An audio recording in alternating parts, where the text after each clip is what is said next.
Welcome back to this mini-series on search engine optimization, or SEO for short. My name is Kelly O'Dore and I am the Marketing Director for Bookster Property Management Platform. So in the last episode, I covered what is SEO and what is it used for. Today, I'm going to follow on from this and I'll be looking at SEO best practices with simple tips for helping you get your website visible on the search engine like Google and Bing for the people that you want to be visible for. So in the last video, I suggested 2 tasks for you to consider for your SEO. First, that you always consider your website from the perspective of 2 sides, your guests or your visitors, your people, and the search engines like Google. And the second task was to create a profile of the people that you want to visit your website, understanding who they are, what do they want, what language do they use, because this is super important when you're thinking about the content for your site. So today I'm going to break down 6 tips to keep in mind when thinking about your SEO. Number 1, create excellent content. Ultimately, your website visitors are the most important people out there. So you need to design your website and keep planning your website with these people in mind.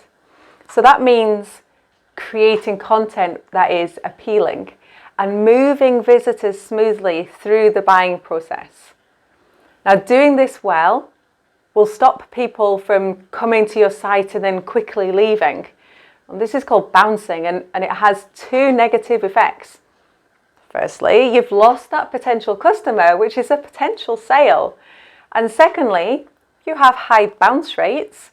Search engines can think that your site wasn't very good or it didn't answer the question correctly, and it will move you down the rankings. Okay, number 2 is to create a great website experience, and this means fixing the bugs on your site. So search engines want visitors, people, to have good experiences, so they are demanding fast, mobile-friendly websites. If your site is slow, it doesn't perform well, in particular on mobile or tablets, if it's full of glitches and annoying bits, so it goes slow, then search engines will not rank you well and you will be seen by less people. So if you have a website and you can do it, analyze your website, fix the technical problems. There are loads of really great tools out there for you to check your page speed, check technical difficulties, see what the capabilities are of your website, and I'll post the links to them here. If you don't know, or you're just not confident about this, don't worry. There are lots of professionals who can look at your sites and try and resolve those issues for you. But it is important that you do it. Okay, number 3 is to get people to your website. So Google respects or gives more respect to websites that have lots of visitors and lots of people that visit them and stay on them. So have a think about how you can drive people to your website. Now that's not just a matter of ranking highly in Google. Think about all the other ways that people are going to come to your website. So for example, social media. Does your social media link back to your website? Do the links in your posts link back to specific pages in your website? Because all these social media links are going to help you. Think about your newsletters. When you send newsletters out to your clients, do they link back in? Because people clicking and going to your website from your newsletters is going to be really helpful. Think about your confirmation emails. Once you get a booking, once you are a certain number of days before arrival, having people click on their confirmation emails and go back to your website is telling Google that you have a site which is really informative and really useful, and they will rank you better as a result of that. So think about all these opportunities that you have for directing people to your site. The next point is keywords. So keywords comes down to knowing your potential visitors. Do you know which words and which phrases they will be using when they're looking for holiday rentals or vacation rentals in your area? Now, there are a number of different ways of doing this, and this is a massive section, but you could start off by looking at your competitors. What do they include? You could look at Google, look at what Google is suggesting people are searching for. There are a lot of keyword tools out there that will help you search for specific keyword trends or high volume keyword, low competition keywords. So I would suggest once you know the type of people that you're looking to attract, you want to start thinking about what words, what phrases, what expressions are they going to be using to be looking for you.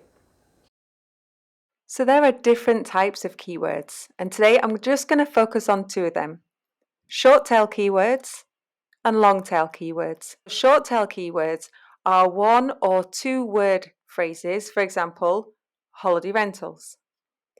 And long tail keywords are 4, 5, 10 plus word sentences, such as, where are the best holiday homes in Kent?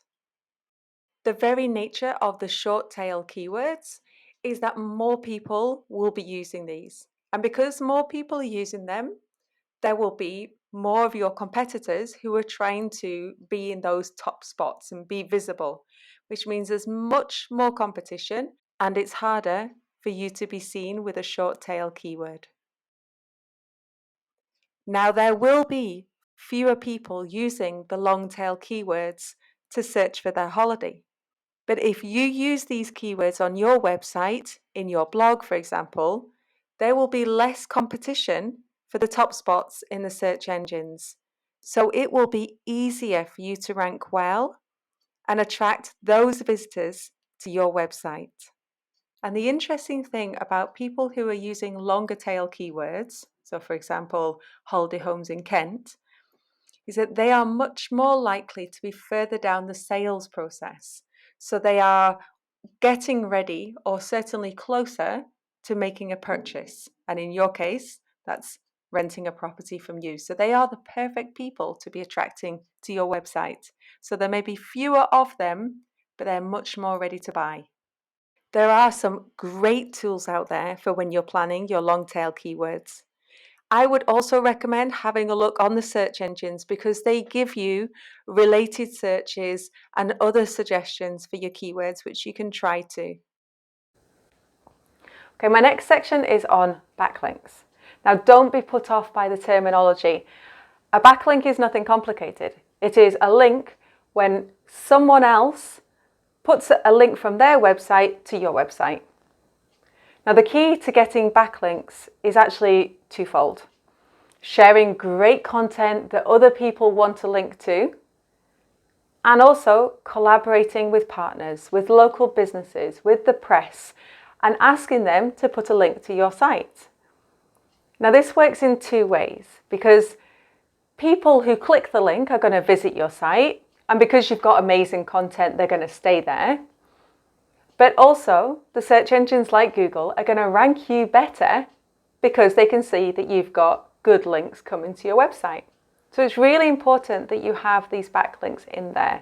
And again, you can use tools, which I'll link to here, which show how many backlinks you've got going to your website. So how many people link to you and what the value of each of these links is worth according to the search engines. Okay, number 6, this is my last one for today, and it's all about metrics. Use your metrics. So choosing a few key metrics and then following them and taking action on them. It's really easy to get overwhelmed by metrics and then not take any action. So by selecting just a few, it will keep you on track and it will give you actions to follow. And for looking at your metrics, you could look at things like your Google Analytics. It's a really good start to see, okay, who's coming into your website, where are they going, what are they doing, where did they come from, did they make a reservation? Really simple to track. All you need to do is connect your website to Google Analytics. And again, if you can't do that, find a professional who will be able to add it on for you. Okay, I'm going to stop there now. We've covered some tips there to start you on your journey into SEO. Now, I hope none of them are overly complicated. Please remember, SEO is not a dark art. It is about understanding that search engines like Google and Bing have rules. And by following these rules, your website should be seen more by your potential clients, and therefore you should get more bookings. So I'll be back next time with a short introduction into search engine marketing, or SEM for short. If there is anything that you'd like to cover further or you'd like more details, you are always welcome to get in touch. Okay, I'll see you on the next episode. Thank you.